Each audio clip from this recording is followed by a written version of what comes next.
Hello, welcome back to Chat About It, Don't Shout About It with me, Rachel, the Queen of the Woke, as crowned by one of my haters. Don't forget to subscribe. Around 95% of you are returning viewers and you're not yet subscribed, so what are you doing? Hit that sub button, hit that bell, and come and join us. Thank you to everyone who's subscribed already. I really couldn't do this without you. We've moved back to the old setup. Yes, my lighting has been replaced officially, so I feel great to actually be back in here. Today is Doctor Who Sunday. This means we are, of course, chatting about Doctor Who. I would say that we would actually like to relax for this one, but you may have seen the title, so that would be questionable, because you know exactly who we are talking about. I put out the vote and you chose Rosa from the Jodie Whittaker era of Doctor Who. If you would like to vote on the current poll, then head on over to the community page where you can actually find it. I say you chose Rosa. I would say a few people chose Rosa. That's how popular the Whittaker era is. It only got over 20 votes. It certainly does actually reflect people's opinions for sure. Rosa is a 13th Doctor story written by Mallory Blackman and Chris Chibnall. It was directed by Mark Tonderai and it aired to 8.41 million people in consolidation. The Doctor and companions Yaz, Ryan and Graham land in Michigan 1955, the day before Rosa Parks was arrested and the civil rights movement and the bus boycott began. The Doctor discovers that there is someone manipulating time to stop Rosa from taking a stand. It then becomes the Doctor and the companions' mission to make sure that Rosa gets the bus and takes a stand, even if that means getting involved. I'm going to actually start off with my contention about this particular episode. This is because I mentioned them actually getting involved. Now, that's nothing unusual, but hear me out. We know from history that it is a white man that Rosa Parks refuses to actually give her seat up for. So I ended up actually doing a bit of digging to see if I could actually find the name of this particular man, but that seems to have gotten lost. I couldn't find it anywhere. The only name that I actually was able to find was the name of the bus driver that she had the disagreement with. So that leads me to my contention. My contention is that the Doctor had been gender swapped at this point. And if the Doctor hadn't have actually been gender swapped, then it wouldn't have been Graham that would have been the one getting involved and being a part of this. Because even though the Doctor can't actually stop this particular event in history, even if no white man had appeared, if the Doctor had remained a man, then it would have been the Doctor putting himself in that position and not his companion. However, because they had decided to actually gender swap the Doctor and then do a story about Rosa Parks, it meant that she could only watch from the sidelines, because history says it is a white man. So she has to behave very undoctor-like and sit at the sidelines and do absolutely nothing. It's very undoctor-like to sacrifice a companion in this way. So that's my contention out of the way. I will miss loads out of this review like normal, so please do actually let me know what your thoughts are on this particular episode in the comments below. I will also throw in a reminder that it is actually okay to like the Jodie era if you actually liked it. I've not met many people who actually like the Jodie Doctor, so it'll be interesting to hear from you if you do. Jodie's era is pretty weak with the writing, however this one is one of the better ones, even with it being convoluted. Now you're probably wondering why I'm saying that, being that it's Rosa Parks' story and that part isn't actually convoluted in itself. She refused to give up her seat, she got arrested and the civil rights movements began, but I will get back to the convoluted part later, as I do want to acknowledge what is good about Rosa, because there are some highlights which there are not many of. The opening is really good. It tells us everything we need to know. This is going to be the story of Rosa Parks, segregation and racism, and it was really well played by the actors here, and this is one of the few times that Doctor Who has explicitly addressed racism with no allegory for it. So it creates a very raw sense to the episode which plays throughout. If I've also got this correct, this is the first time in Doctor Who where they have done a moment in history where when the show was rebooted in 2005, the historical figure in question was still alive. Rosa died just after the release at the age of 92 years old. We also see extreme racism addressed towards the companions, Yaz, and in particular Ryan. They really went for that within the writing. They portrayed that through the American American characters, even Ryan getting slapped. Although it was pretty lax of the Doctor to not tell Ryan that this was very likely to happen, but I think maybe the writing choice here to not do that had a better impact for the viewer. So yes, it was very un-Doctor-like, but I'll let them get away with it for that one. I loved all their reactions to meeting Rosa. That was brilliant. Sometimes in New Who, I actually think we do lose those kinds of reaction. It's like they've become desensitized. This is when the writing does not excel, or maybe the characters cannot actually relate to what's going on, and it becomes 2D in many respects. Well, I say the characters, maybe the actors are not relating to what's going on. However, all of them reacted appropriately here. I also enjoyed seeing the history side being played out and the quintessential performances of the historical characters. None of it was over the top. In fact, there are a lot of lower energy performances in this story, and the less is more factor really does help it. The weakness to this story though is Krasko. Performance-wise, he is fine. I've got nothing wrong with that, but there was zero depth to the writing, and that's because I think that in this case, 50 minutes was way too short for this story. Whilst this story doesn't feel rushed at all, the issue with having someone behave a certain way with very minimal context behind it doesn't really lend itself to the plot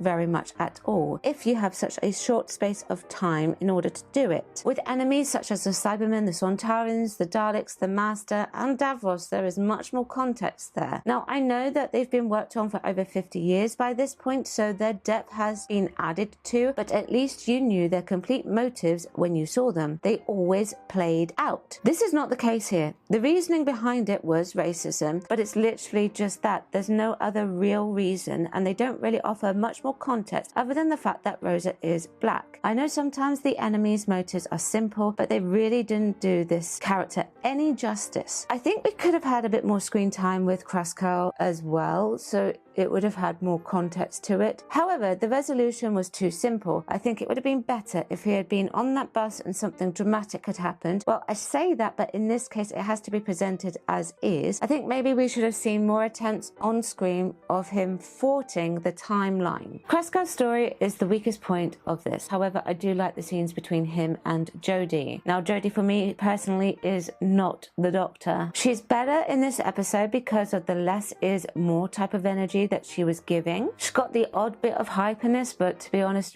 with you, she really toned it down. Jodie really should have been cast as another time lady, because they actually do exist in Doctor Who. We have seen them in New Who before, and I'm not talking about the gender swapped ones. Female Time Lords were also in Classic Who. There was Romana 1 and 2, and then there was the Rani. I actually think Jodie would have been great as the Rani. We haven't really seen Jodie play any antagonist roles throughout her career. However, what exactly would she do as the Rani? Because the Rani really just keeps herself to herself. Rani in this case really wouldn't happen, because there is actually some questions over the rights to the Rani. It's theorized that the rights are still within the estate for Pip and Jane Baker, who actually introduced the Rani into Doctor Who during the Colin Baker era. So that being said, they could have actually written a new Time Lady for Jodie. And I'm also going to say this, I actually think it is time to break away from the contemporary companion. So you could reintroduce another Time Lord into the TARDIS, but sometimes having two intelligent people in the TARDIS really doesn't make any sense at all, because the companion is the eyes for the viewer, such as myself, and they ask all the appropriate questions. So maybe you could have another antagonist Time Lady like the Rani, but obviously there's no rights to the Rani at the moment, so not the Rani. I don't have many issues with Jodie's acting choices in this story. In general, I've always liked her acting as an actress, and I would never say anything bad as an actor myself, because I know what it's like to be there doing it. In fact, a lot of her performance in this is quite understated for her version of the Doctor. The one thing I noticed on the rewatch that I didn't think about when I first watched it is that compared to what we have now, this version of the Doctor with the portrayal actually does feel alien, and I can't believe I've just said that. I've said it before about the writing for Jodie's Doctor. Whilst the character has been gender swapped, something I was against, Chibnall didn't really change how she spoke, so you could still recognise the Doctor's voice in there no matter what I thought about the gender swap, and Jodie still plays it alien and at least tries to sound intelligent. You compare that to now, and I would rather take another round with Jodie's Doctor. The language change that RTD introduced does not suit this current Doctor. He sounds dumb and he's really careless careless, and currently there's nothing remotely alien about Ncuti's performance. I think that Jodie had the benefit of actually studying past doctors, so probably that helped her out a lot. She's still not the doctor for me. There were some ridiculous things in this plot that just didn't make any sense at all. Elvis having a mobile phone that he lends to Frank Sinatra because the doctor gave it to him. Why on earth would the doctor do something like that? I also wish we had seen the officer follow them to the motel, because I was temporarily confused as to how he got there. Although how he would have known the room number or where they were actually staying would have been anyone's guess, seeing as they enter through the bathroom window. Unless I missed something and have forgotten about it, which is possible. And I also thought that the TARDIS had a perception filter, but I guess continuity was getting ready to be shoved out of the window at this point. I also did not like the ending without the Doctor Who theme. I know it's been done before with Earthshock, where there was no music, but I'm not too keen on that either. I always like the history stuff with Doctor Who. This is what prevents me from scoring this particular episode really low, because I think they executed Rosa's story pretty well, so I will give it a 6 out of 10. Well, that's what I think. Let me know what you think. I have a slightly reduced schedule this week because it is, of course, Christmas, but I will be reviewing Ncuti's Christmas special for you. Chat about it, don't shout about it. I will be back for another video tomorrow at 4 p.m. Thank you very much for watching. Bye bye.